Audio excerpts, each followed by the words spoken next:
Bom, eu vou avançar agora nesse tema e eu peço até que vocês, caso tenham dúvidas, possam perguntar, porque a gente vai conversar agora com a relatora dessa proposta, que é a deputada federal Anny Ortiz, do Cidadania do Rio Grande do Sul. A deputada vai entrar aqui no nosso telão para que os nossos comentaristas possam participar também, caso queiram. Seja muito bem-vinda, é um prazer recebê-la aqui no 3 em 1. Gostaria de entender se haverá alguma movimentação no Congresso e até da sua parte, deputada, em relação a esse veto que foi imposto pelo presidente da República. Como é que você viu esse movimento? Boa tarde.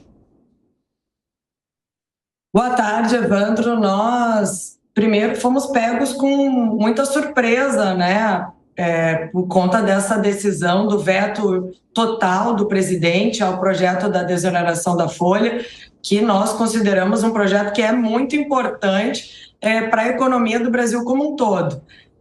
Já fizemos nessa semana algumas movimentações, mobilização, inclusive das frentes parlamentares, né, que defendem o setor produtivo, pedindo ao presidente Rodrigo Pacheco, o presidente do Congresso, que paute, né, na primeira sessão que tivermos do Congresso, já a votação desse veto, e a nossa intenção é por derrubar o veto. Os 17 setores que hoje contam, né, com essa medida da desoneração da folha, eles somados empregam 9 milhões de trabalhadores formais no nosso país. Há uma expectativa muito ruim caso esse veto não seja derrubado e a medida da desoneração termine agora no dia 31 de dezembro de 2023. O custo do emprego vai aumentar em 20%. E as empresas não vão conseguir absorver esse custo e, obviamente, vão precisar demitir. Além disso, das demissões, nós sabemos que terá um impacto muito grande também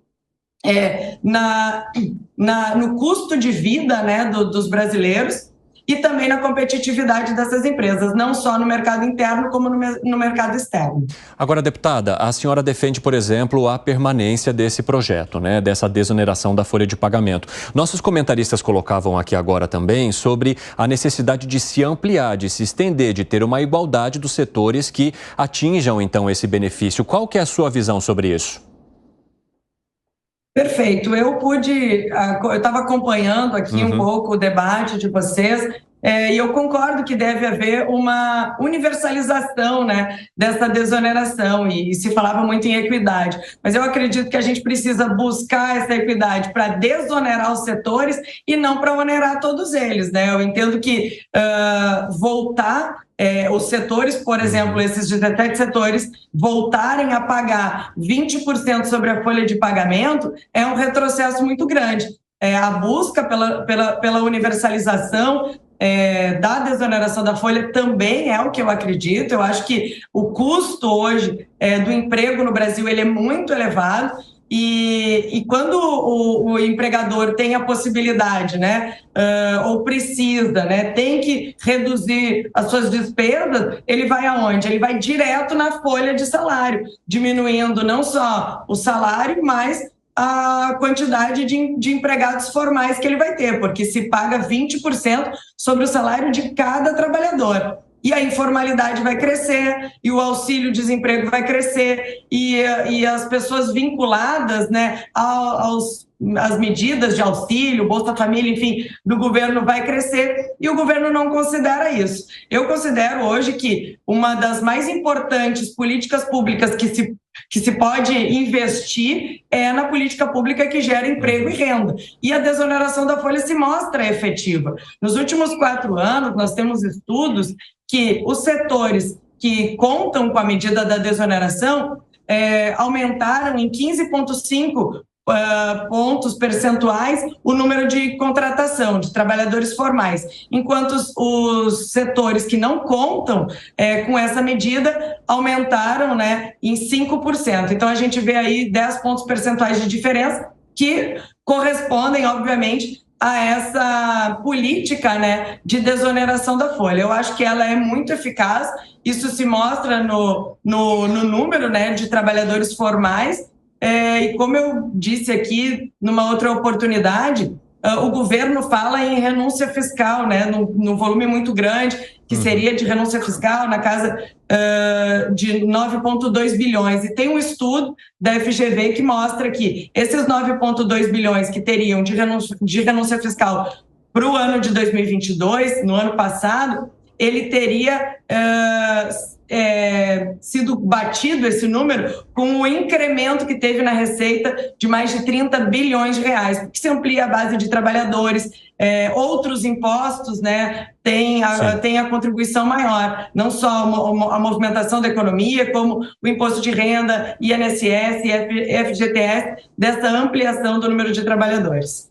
Deputada, eu vou abrir um espaço aqui. O Gustavo Segré gostaria de fazer uma pergunta para a senhora. Por favor, Segré, fique à vontade. Deputada, boa tarde, muito obrigado pelo seu tempo. A pergunta é, pelo que eu vi, 430 deputados deram a favor do projeto de desoneração, sendo inclusive que 173 eram pró-governo. E para derrubar o veto, precisam 257 deputados. Eu não consegui encontrar quantos senadores aprovaram esse projeto, mas também precisa de 41 senadores para derrubar o veto. Não é um risco muito grande para o governo mandar essa questão e que o veto seja derrubado pela Câmara dos Deputados e pela Câmara dos Senadores? Não seria um golpe muito forte nesse caso?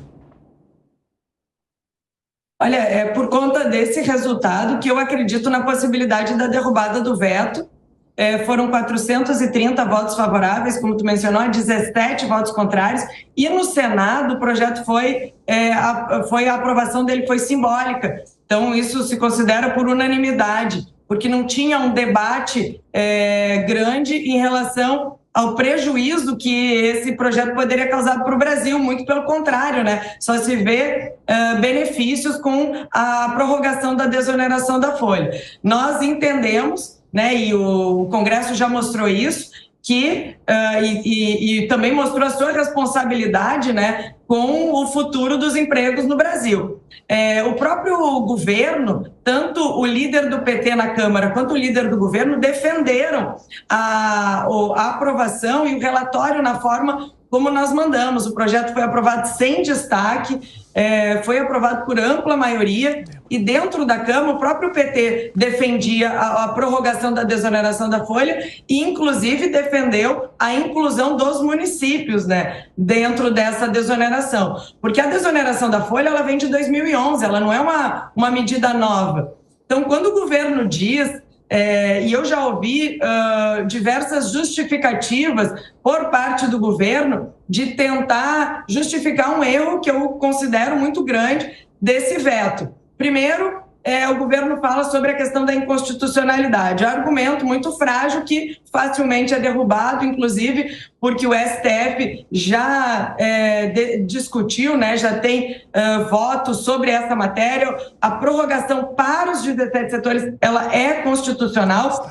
Quando foi votado a reforma previdenciária, a emenda constitucional 103, lá no artigo 30, está colocado que não pode uma mudança, né, de base de cálculo para novos setores. Sair, por exemplo, os setores que pagam alíquotas sobre a folha salarial passarem a pagar alíquotas sobre receita bruta.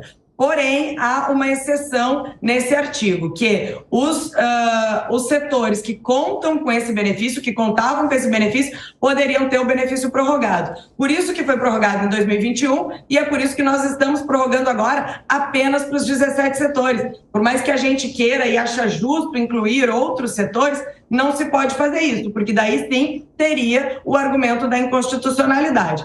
Posterior a isso, o governo fala que não pode perder a arrecadação, que há um impacto muito grande nas contas públicas com essa renúncia fiscal. Só que o governo não tem esse recurso.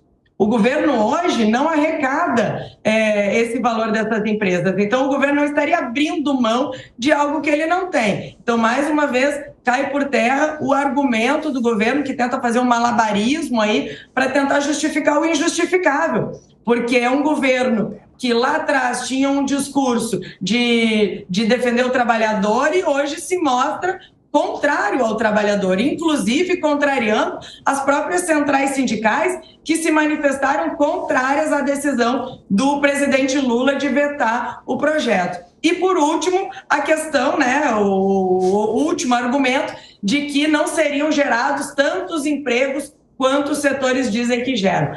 Mas é só ver os números, né? Esses números são públicos, são abertos. Os 17 setores somados são os que mais empregam no Brasil trabalhadores formais. Então, eu acho que a gente tem que ter muita atenção. O governo desesperadamente tenta arrecadar cada vez mais, só consegue mirar na coluna da arrecadação e não faz absolutamente nada em relação à despesa.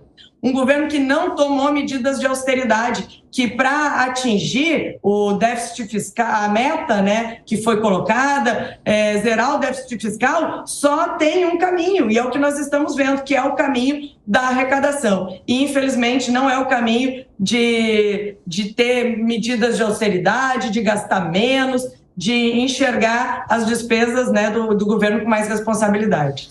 Deputada federal Wânia Ortiz, muito obrigado pela participação. Eu acho até que o seu programa gostou aí da forma como a senhora se manifestou, porque soltou fogos de artifício aí mais no final aqui da sua fala. Ai, eu não...